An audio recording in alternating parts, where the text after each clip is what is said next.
सनातन संस्कृति के रक्षक एवं गत जो अभी हमारा 8 तारीख को कार्यक्रम हुआ था, 9 तारीख को कार्यक्रम हुआ था दिल्ली के जंतर मंतर पर, पृथ्वीपाल सिंह जी महाराज जी हमारे साथ जुड़ चुके हैं। सर्वप्रथम मैं आपका स्वागत करती हूं अपने चैनल जनता का फैसला न्यूज़ में। आज जो आपने प्रेस वार्ता का जो आयोजन किया उसके मुख्य उद्देश्य क्या है? मैडम देखिए, मैं आया था अपने सनातन धर्म के लिए, मैं भी कार्य कर रहा हूँ।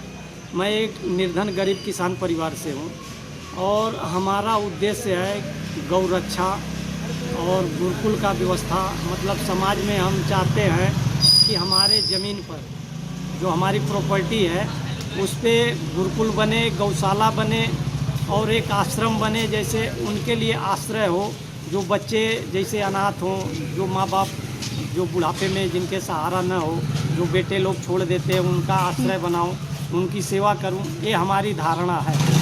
इस पर हम 1.5 वर्ष से कार्य कर रहे हैं। गौशाले का निर्माण कार्य शुरू भी किए हैं। दिल्ली के जंतर मंतर पर क्यों आना हुआ था आपका? हम आए थे, जैसे देखिए, एक तो धर्म के प्रति जो हमारे संविधान में जो गलत धारणाएं हैं जिसको परिवर्तन करना था, तो उसके समर्थन में भी हम आए थे।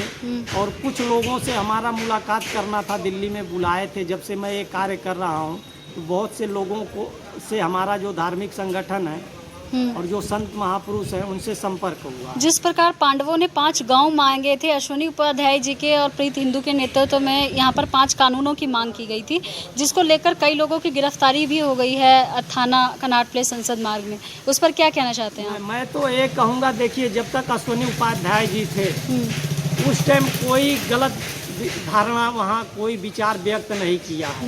मेरा जैसे वो अश्विनी उपाध्याय जी जब कार्यक्रम खत्म करके निकले हैं, उनसे हम मुलाकात किए हैं। उसमें भीड़ बहुत ज़्यादा थी, हमारा मोबाइल भी चोरी हो गया। तो मैं अपने मोबाइल के खोज में काफ़ी टाइम तक मैं वहाँ पे था। वहाँ पे सीसीटीवी कैमरा भी लगा होगा, हमारी भी तस्वीर उसमें आएगी। जो लोग अराजकता जो फैलाए हैं, जो गलत बयानबाजी किए हैं, उसमें अश्विनी जी का कोई रोल नहीं है। हम ये कहना चाहते हैं। आप जो ये कह रहे हो कि वहाँ पर विभिन्न प्रकार के नारे लगे, जैसे मुल्ले काटे जाएंगे, इस प्रकार के नारों का वहाँ पर ये किया गया, तो इस सब को लेकर में क्या कहना चाहते हैं आप? नहीं, जो देखिए, ये तो गलत है। कोई भी चीज़ आप सत्य के लिए लड़िए, हम उसके साथ हैं, समर्थन कर सकते हैं उसके। आपकी एक ट्रस्ट भी है, उसका नाम बताएं। हमारे ट्रस्ट का नाम है जगन्नाथ महर्षि अच्युतानंद सर्वांगीण लोकहित विकास गौ सेवा आश्रम पब्लिक चैरिटेबल ट्रस्ट। उसके आप क्या? हम ट्रस्टी हैं। इसके स्थापना के मुख्य उद्देश्य क्या है? हमारा उद्देश्य यही है ना, हमारा पहले नंबर पे तो एक बालक है। हमारी जो सास हैं वो भी भक्त हैं, वो चाहती हैं हमारे परिवार से एक ब्रह्मचर्य संत है। हमारी भी धारणा है कि हमारा बच्चा ब्रह्मचारी संत हो, इस स्तर का संत हो। कहते हैं जो संत सन्यासी साधु हो गया उसको न सुख होना चाहिए, न भूख होना चाहिए, न माया का लोभ होना चाहिए। तो हम अपने बच्चे को चाहते हैं सनातन संस्कृति के प्रति उसकी ऐसी भक्ति हो, उसकी ऐसी आस्था उसमें जगे, इस प्रकार का वो भक्त बने कि संसार में माया मुक्त हो। राष्ट्र की एकता, अखंडता, एकजुटता और समरसता को बनाए रखने के लिए देशवासियों को किस तरीके से रहना चाहिए? अब इसमें देखिए, सबको एक समान, मतलब सबको, मतलब भेदभाव नहीं। सत्य का जो है, संसार में जो सत्य है उसके साथ सबको चलना चाहिए। जो धर्म सत्य है, जिसका प्रमाण मिलता है, उसका साथ देना चाहिए। सत्य देखिए, हम तो इतिहास सुनते आए हैं। हमारा सनातन धर्म लाखों करोड़ों वर्षों का इतिहास है, जिसका 4 युग का इतिहास गिनाया जाता है।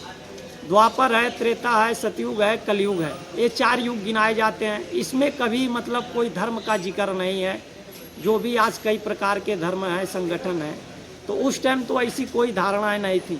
आज जो हमारे लोगों ने लोगों को बांटने का प्रयास किया है कई धर्म बना करके, हम तो ये चाहेंगे समाज में कि जो सत्य है उस पर आधारित सबको कार्य करना चाहिए, वो सत्य पे चलना चाहिए सबको, और उस सत्य को मानना चाहिए।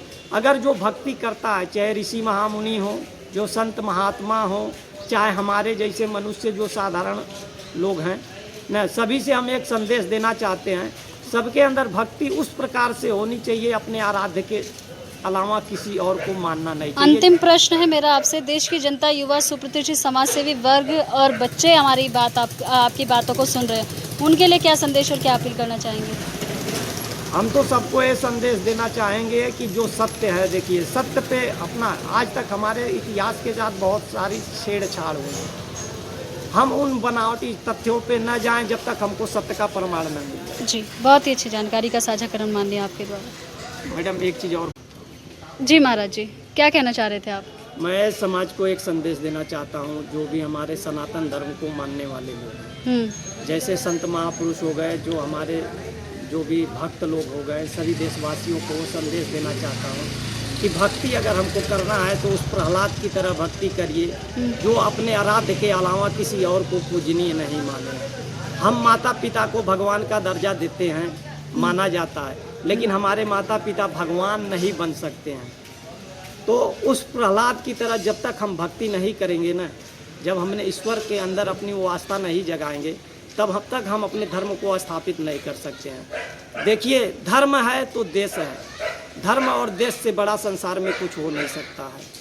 तो धर्म के लिए हम सभी देशवासियों को कहेंगे, अपने सनातन धर्म के रक्षक जो संत महापुरुष ज्ञानी लोग हैं, उनको भी हम ये संदेश देना चाहते हैं कि लोगों के अंदर आप वो भक्ति जगाइए, वो भक्ति जगाइए प्रहलाद की तरह, जो अपने आराध्य के अलावा किसी और को ना माने। और आज देखिए, हमारे संत महापुरुषों का हम तो ये मानेंगे कमी है कि जो हमारे धर्म से आदमी विधर्मी के धर्म में चला जा रहा है, जो धर्म का सत्य का कोई प्रमाण नहीं है, झूठे धर्मों के पीछे लोग भाग रहे हैं, कुछ लालच बस, कुछ डर बस, कुछ प्रलोभन में। तो ये हमारे संत महापुरुषों से हम आग्रह करते हैं और सभी संगठनों से आग्रह करते हैं, एक कई संगठन बनाने से हमारा धर्म नहीं बचेगा। हमको संगठित होना चाहिए अपने धर्म के प्रति, हमको एक होना चाहिए। जब तक हम एक नहीं होंगे, संगठित नहीं होंगे, तो संगठन कई खड़ा करने से कोई कार्य नहीं होगा। और सत्य का साथ दीजिए, जो सत्य है उसका साथ दीजिए। जी महाराज जी, आज का जो यहाँ पर प्रेस वार्ता का जो आयोजन किया है, उसके मुख्य उद्देश्य क्या है? अब मुख्य उद्देश्य देखिए, हम धर्म के लिए कार्य करना चाहते हैं, इसमें बाधा आती है। मैं योगी जी से एक सवाल करना चाहता हूँ।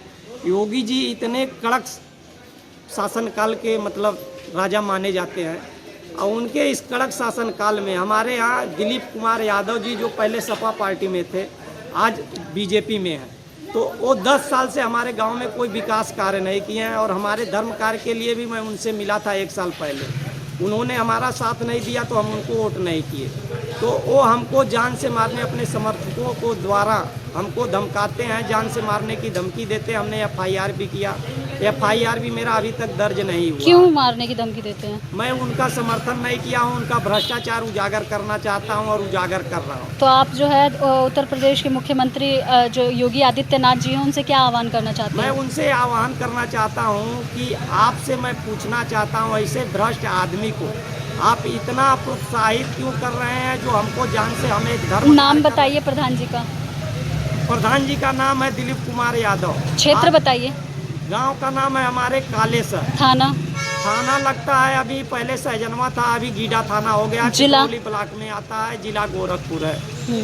और इन्होंने हमको, आपसे बता रहा हूँ, मेरे घर में, मैं तो डरने वाला नहीं हूँ, मैं और रुकने वाला भी नहीं हूँ, मैं भ्रष्टाचार के प्रति मतलब समझौता भी करने वाला। उन्होंने हमसे 3 बार, हमारा फ़ोन रिकॉर्ड आप निकलवा सकती हैं, उन्होंने मेरे से माफ़ी मांगा है। CO साहब FIR नहीं लिखे। जिस दिन वो ब्लॉक प्रमुख निर्विरोध हुए, उस दिन उनके भाई मिथुन यादव का धमकी आया, जो उनके मतलब बैंक मैनेजर है, उनका मैं कॉल रिकॉर्ड दिखाया, व्हाट्सएप पे कॉल किए, बोले रिकॉर्ड नहीं होगा। मैं CO साहब को दिखाया, CO साहब ने प्रमुख जी को फ़ोन किया, अभी वो ब्लॉक प्रमुख है, तो उन्होंने बोला मैं पृथ्वी जी का पैर पकड़ के माफ़ी मांग लूंगा, मैटर दबा दीजिए। कहीं ना कहीं लगता है कि ज़्यादातर जो साधु संत जो कि राष्ट्र कल्याण, मानव कल्याण, समाज कल्याण के लिए सदैव समर्पित रहते हैं, उनको दिन प्रतिदिन जो उनके ऊपर हिंसात्मक जो कार्यवाही होती है, उसमें कहीं ना कहीं ढील बरतने का कार्य कर रहे हैं योगी जी। हाँ, जरूर कर रहे हैं। तो मैं यही चाहता हूँ, मैं भी देखिए योगी जी का मैं बहुत आदर सम्मान, मैं उनको तो एक प्रकार से महापुरुष मानता हूँ, संत मानता हूँ, और उनसे मैं ये जानना चाहता हूँ, आखिर ऐसे आदमी को उन्होंने अपने ग्रुप में, जैसे अपने पार्टी में स्थान दिए, उसका 10 साल का भ्रष्टाचार है, कोई कार्य नहीं किया। हम RTI न डालें, हमारे ऊपर बहुत दबाव है, हमारे घर में आज भी डर का माहौल है। हर कोई मेरे परिवार का मतलब हमारे ऊपर दबाव डालता है कि आप कुछ करो मत उनके प्रति, अगर आपको कुछ हो जाएगा, आपके बीवी बच्चों को क्या कोई देखेगा। लेकिन हम देखिए, न्याय के खिलाफ मैं अन्याय के खिलाफ आवाज़ उठाऊंगा, न्याय के खिलाफ लड़ते रहूंगा और मैं उनको उजागर करके उनका भ्रष्टाचार रहूंगा। योगी जी साथ दें ना दें वो अलग बात है, लेकिन मैं योगी जी से पूछना चाहता हूं बस यही कि आप ये सत्य के प्रति यहाँ जो कार्यक्रम में आए थे आप जंतर मंतर पे, कहीं ना कहीं इस बात को आप रखना चाहते थे हाँ, मैं मंच के रखना माध्यम चाहता था, लेकिन उस दिन इतनी मतलब भीड़ भाड़ थी, बारिश हो गया, उसके बाद कार्यक्रम स्थगित कर दिया गया, मेरा मोबाइल भी चोरी हो गया। इसके लिए मैं उस दिन कुछ कर नहीं पाया, न कह पाया। मैं वर्तमान में आपको किस प्रकार की समस्या का सामना करना पड़ रहा है?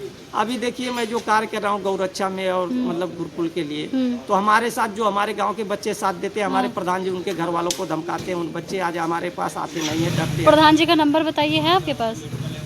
मैडम मोबाइल चोरी हो गया, नंबर हम आपको ला करके दे देंगे। मतलब अभी मेरा फ़ोन चालू है, सिम वही पुराना चालू कराया हूँ। मैं नंबर प्रधान जी का भी दे दूंगा, जो धमकी देते हैं उनका भी नंबर दे दूंगा, और थाने का सीओ साहब का, डीएम साहब का भी नंबर दे दूंगा। FIR नहीं हुआ है, मीडिया में खबर भी चली है। बहुत बड़ा प्रश्न है एक सन्यासी के ऊपर, जो कि हमेशा राष्ट्र कल्याण, मानव कल्याण और समाज कल्याण के लिए, सनातन संस्कृति की रक्षा के लिए जो है दर दर भटक करके सनातन संस्कृति का प्रचार प्रसार करने का कार्य करते हैं। उसको उनके ऊपर इस प्रकार की जो घटना है अत्यंत निंदनीय है। आवश्यकता है केंद्र सरकार, राज्य सरकार से कि इन पर जो है वो शीघ्र अतिशीघ्र कार्यवाही करें। आपको और कुछ कहना है? मैं मैडम यही कहना चाहता हूँ, आज हमारे गाँव में डर का माहौल है। मतलब ये समझ लीजिए अंग्रेजी शासन काल में जैसे डर था, आज हमारे गांव के कोई व्यक्ति, आज बता रहा हूं, मेरा साथ देना चाहता है उसको धमकाते हैं। चलिए, कुल मिला के धमकी का माहौल है। हाँ। ठीक।